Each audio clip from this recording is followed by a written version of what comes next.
if we are one, then the turmoil we're seeing in the world today is not outside of us. It is moving through the collective field we all share. And if that is true, then what we are witnessing right now is not just a series of isolated events. It is a revealing, a pressure, a surfacing. Something is being exposed in real time, and many of us can feel it even if we can't fully explain it. This is a tension in the air that most people are aware of, whether they want to admit it or not. It shows up in the body, in the mind, in relationships, in the way people speak, in the way they react, in the way they cling, resist, or unravel. The instability is not only out there, it is moving through the inner landscape as well. And that means the invitation is not just to observe what is happening, but to become more conscious in the midst of it all. Because this is where the choice begins. Not later, not after the dust settles. Right now, we are being pressed, and pressure reveals. It reveals what is solid and what is not. It reveals what is integrated and what is fragmented. It reveals what is true and what is merely familiar. That is why this moment feels so unsettling. The old structures, internal and external, are being tested. What was once easy to ignore is almost impossible to ignore now. What was once hidden is becoming plainly visible. And once something is seen, it cannot be unseen. So to be clear, this is not a time for spiritual bypass. It is not a time for denial. It is not a time for numbing out or pretending the intensity is not real. It's a time to stay awake, stay aware, stay honest, stay willing to see clearly, because what we are moving through in this pivotal moment is not just collapse, it is also activation. And that means the question is not only what is happening around us, but what is happening within us as we witness it. Hi, I'm Darrell T. Johnson, a musician, a teacher, and a QHHT hypnosis practitioner. I'd like to welcome all of you to episode 35 of If We Are One.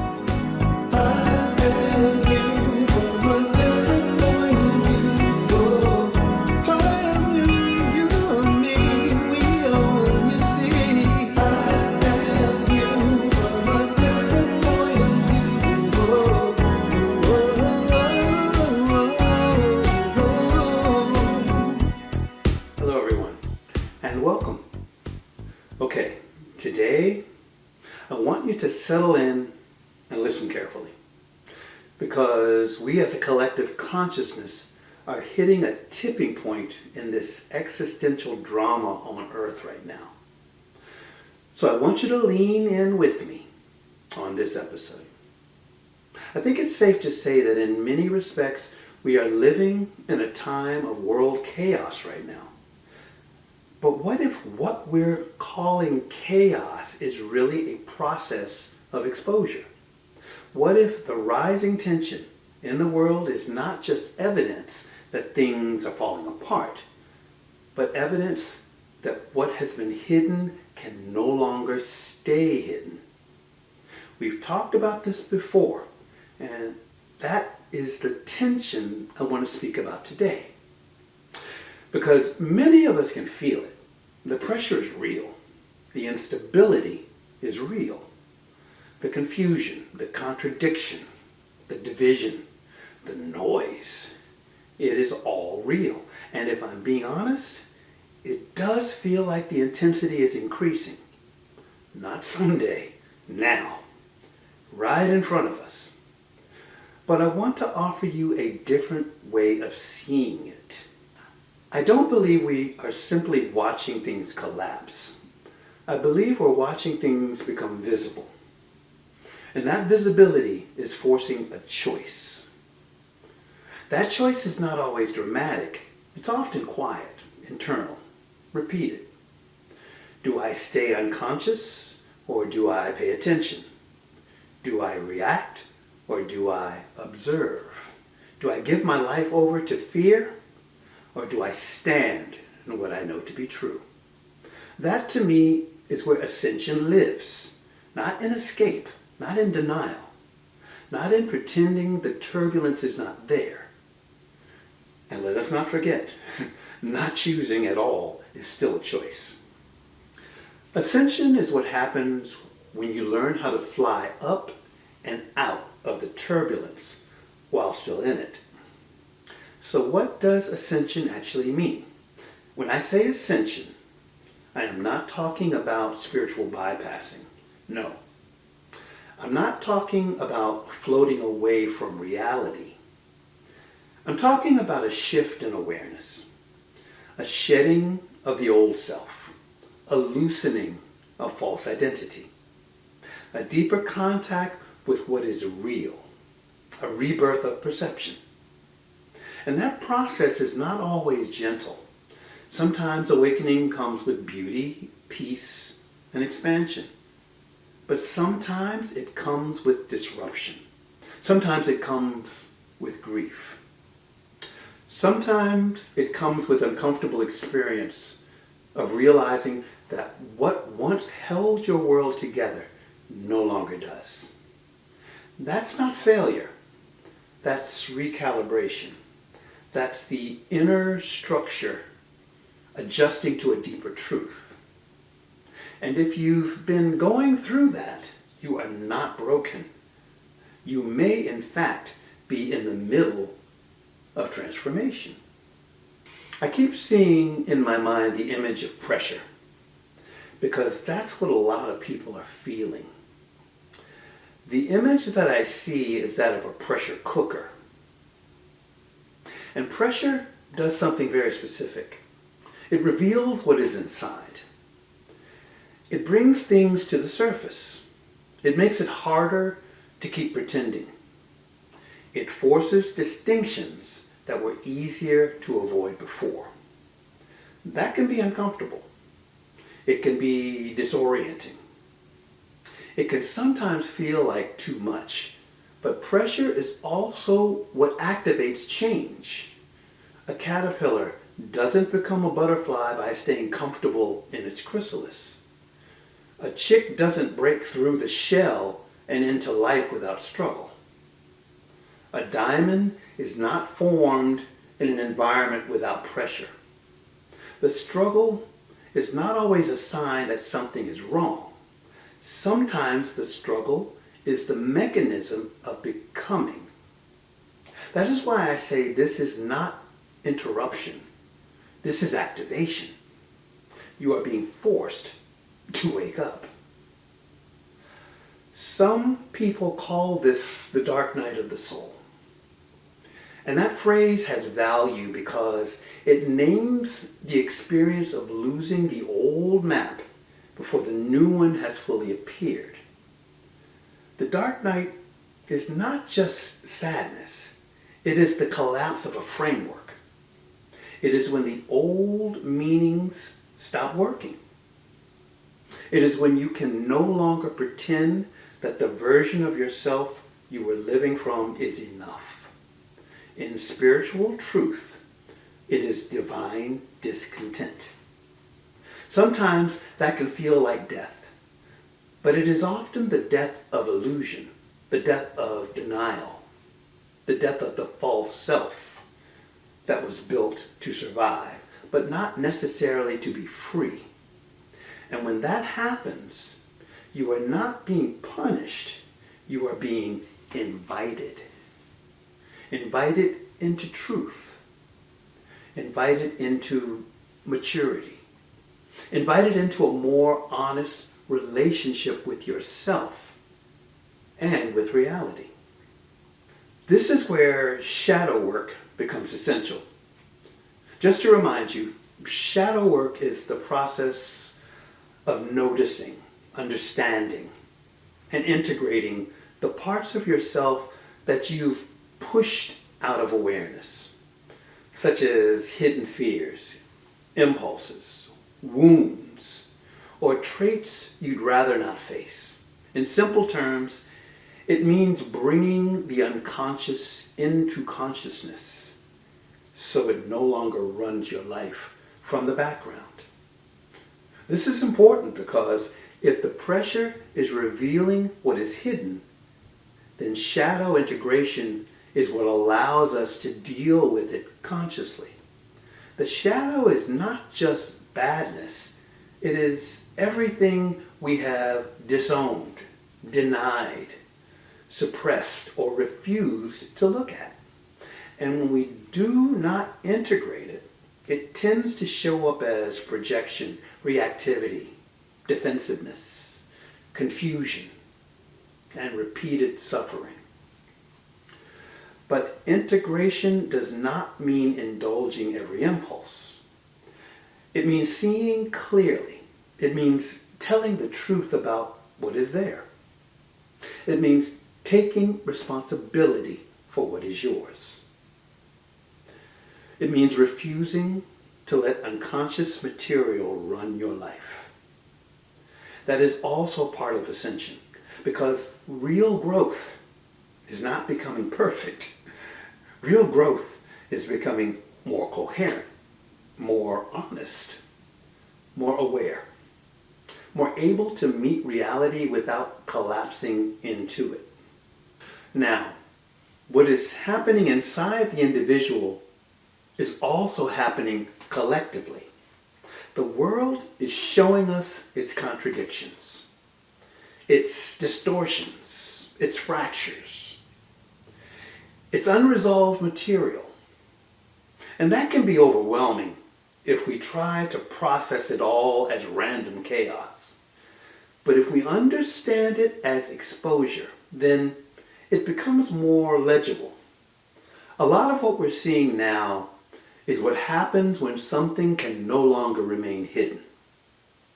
The pressure rises.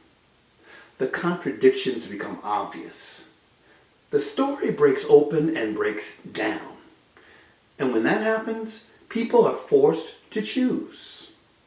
Not always between right and wrong in the simplistic sense, more often between awareness and unconsciousness, between truth and self-deception. That's a big one. Between courage and comfort. That is the real line that's being drawn. So let's talk about the power of choice, because choice is the center of this whole conversation. Not abstract choice, not philosophical choice, real choice. What do I do when I feel the pressure? What do I do when I'm being triggered? What do I do when the world does not make sense? What do I do when I can feel my old assumptions breaking down? Do I harden? Do I numb it out? Do I search for someone else to tell me what to think? Or do I stay awake long enough to see what is actually happening? A lot of people are awakening to what is actually happening right now. And that is where freedom begins. Because the moment you realize you can choose your response, you stop being entirely owned by the drama. You may still be in it. You may still feel it. You may still be affected by it. But you are no longer fully controlled by it. There's a term that you may have heard, in it but not of it. That's the difference. So how do we move through a time like this? First, by staying present in the now. Don't rush past what you are feeling. Don't pretend the pressure is not there. Don't spiritualize your way around your own discomfort. Be honest. Second, by observing before reacting. Not everything that enters your field deserves your emotional surrender. Pause. Watch. Discern. Third, by refusing to confuse intensity with truth. Just because something is loud does not mean it is real. Just because something is repeated does not mean it is wise. Just because something is familiar does not mean it is aligned. Fourth, by protecting your inner atmosphere. That means watching what you take in, watching what you agree with, watching what you rehearse in your mind, watching what environments pull you out of center, out of balance. And fifth, by choosing what you stand for. Because this is not just about surviving the moment. It is about who you become in the moment. This is not a time to be asleep. This is not a time to be passive. This is not a time to mistake comfort for clarity. The world is showing us something. The pressure is increasing. The hidden is being exposed. And in the middle of all of it, we are being asked to choose. Remember, this isn't about fixing the world before you change. It's about changing within the world so the world can change around you. Having said this, we must never forget or overlook one overarching truth, that we are all spiritual beings having a human experience. And from that perspective, the pressure we feel in life is not here to diminish us, but to awaken us. What looks like stress, disruption, or uncertainty on the surface can become the very force that loosens the grip of false identity and opens us to deeper truth. In that sense, pressure is not merely something to endure. It is something that can reveal, refine, and unfold us into a greater awareness of who we really are.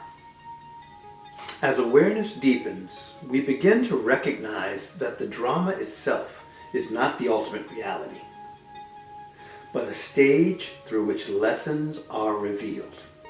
What feels so consuming in the moment is often the very illusion that helps us learn, grow, and remember what matters most. The more clearly we see ourselves, the more clearly we see one another. And in that realization, oneness stops being an abstract idea and becomes a lived truth. What happens in one part of the whole affects the whole. And our growth is never just personal, it is collective. When you remember that you are a spiritual being in a human experience, you see that the drama is the illusion, and your response is the truth. So stay awake. Slow down before you react. Question what you're being fed, what you're agreeing with, and what you're allowing to shape your inner state. Protect your attention. Protect your frequency. And choose consciously, because every moment is asking you whether you will remain unconscious in the drama or rise above it with clarity, courage, and conviction. You do these things not once, but over and over, because awareness is not a single decision. It's a daily practice. You will be tested again. You will be triggered again.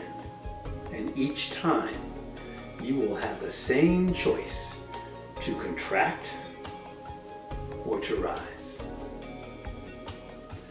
choose awareness. Choose honesty. Choose courage. Choose what is real. That is how you ascend in the midst of turmoil. Not by escaping the turbulence, but by learning how to rise above it and through it.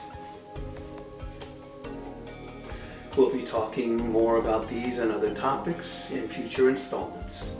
And if there's anything that you would like for me to discuss, or any questions you may have about anything that I have shared, please feel free to mention it by leaving a question or a comment in the comments section. As always, if you have found any of this information at all helpful or enlightening, please like and subscribe and share with others.